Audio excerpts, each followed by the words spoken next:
What's up, everybody? This week, we're considering the question, what if the found, those who have already placed their faith in Jesus, lived every day as if there was the ringing of Easter Sunday, as if the ramifications of Easter Sunday had an effect for the rest of our lives?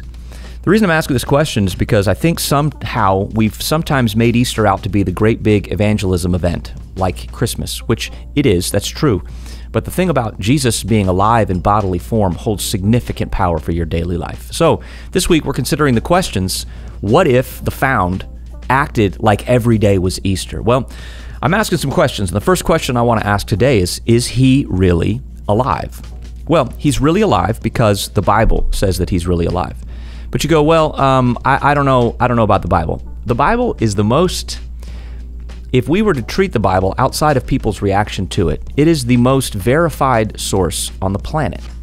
And on top of it being the most verified source on the planet, there's some things that point to the story being so crazy it has to be true. Things like all the Gospels say that Jesus rose from the grave. John is really specific. John says that Mary came to mourn Jesus' death on the morning of Easter to find that the tomb was empty. She goes and gets Peter and John. They run to the tomb. They find it's empty too. And then they all leave except for Mary. Jesus then reveals himself to Mary and preaches the gospel. He then commissions Mary to be the first preacher of his gospel, the gospel being Jesus got up from the grave. She's the very first gospel preacher. So you go, why is that important? I mean, that's great. That's awesome. Jesus says he loves women. No, it's more than that.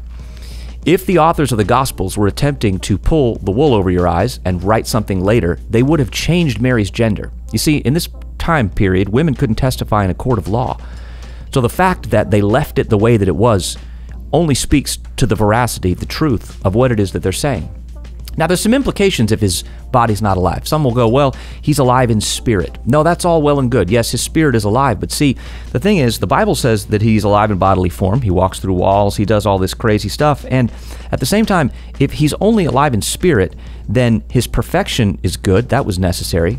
There were three things that were needed: perfection, death, but then resurrection. You actually had to defeat sin and death, which we humankind, when we sinned, gave that power to the enemy. So Jesus came, he lived the perfect life, he died the perfect death, but he had to rise again.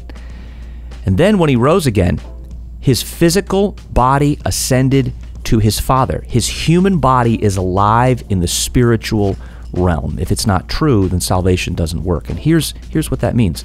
It means that you serve a God who is in human physical form, which means when he says that he knows what it is to walk through hunger and rejection and pain and being overlooked, he walks with you because he did walk with you. Join me back tomorrow. More to come.